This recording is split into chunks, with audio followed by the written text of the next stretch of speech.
আমার ছেলের এন্ট্রি হয়তো সবার আশীর্বাদ দিয়ে হোক আর না হোক, সবার দোয়া দিয়ে হোক আর না হোক, আমার মতো করে প্রোগ্রাম করে না করতে পারলেও সুপারস্টারের ছেলের তো সুপারস্টারের মতো এন্ট্রি হলো। দ্বিতীয় বিয়ের পর প্রশ্ন উঠেছে যে সুপারস্টার শাকিব খান কোন সন্তানকে বেশি ভালোবাসেন। একদিকে তার প্রথম সন্তান আবরাম খান জয়, অন্যদিকে রয়েছে শেহজাদ খান বীর। এদের মা দুজন হলেও বাবা তো একজনই। তাহলে শাকিব খান কাকে বেশি মিস করেন? বাবা ছেলের দেখা 9 মাস বাইরে থেকেও হয়েছে। মোবাইল ফোনে আমরা সারাক্ষণ ভিডিও কলেই তো দেখেছি। আমিও আমার সন্তানকে দেখেছি।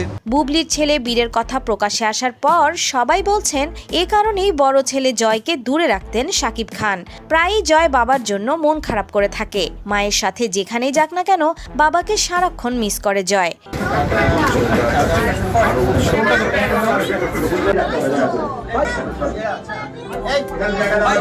দুই ছেলের মধ্যে কাকে বেশি ভালোবাসে এমন প্রশ্নের সম্মুখীন বারবার হতে হয়েছে শাকিব খানকে।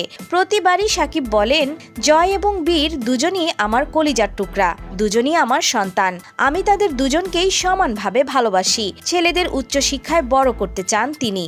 যাই হয়েছে, আমি তার অস্বীকার করছি না, অস্বীকার করতে পারবো না, বিকজ আই লাভ মাই সন। শাকিব বলেন, জয় ও বীর দুজনই আমার নয়নের মণি, তাদের দুজনকেই তিনি মিস করেন।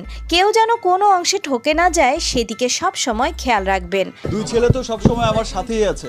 এক ছেলে আমি বাইরে শো করতে গিয়েছি, সে এখানে ফোন করে খবর নিচ্ছে, হ্যালো পাপ্পা আমার জন্য এটা এনো, আমরা এখানে যাব। শেহজাদের জন্য সবাই দোয়া করবেন। বাবা হওয়ার পর মনে হয় যে আমার কাজ করার দিন চলে এসেছে। কিছু কাজকর্ম, কিছু দায়িত্ব আমাকেও নিতে হবে। সম্প্রতি বুবলিকে নিয়ে ছোট ছেলে শেহজাদ বীরের জন্মদিন পালন করেন এই নায়ক। দাম্পত্য জীবনে অপু বুবলি কারো সাথে সুখী না হলেও ছেলেদের নিয়ে ভালো থাকতে চান শাকিব খান।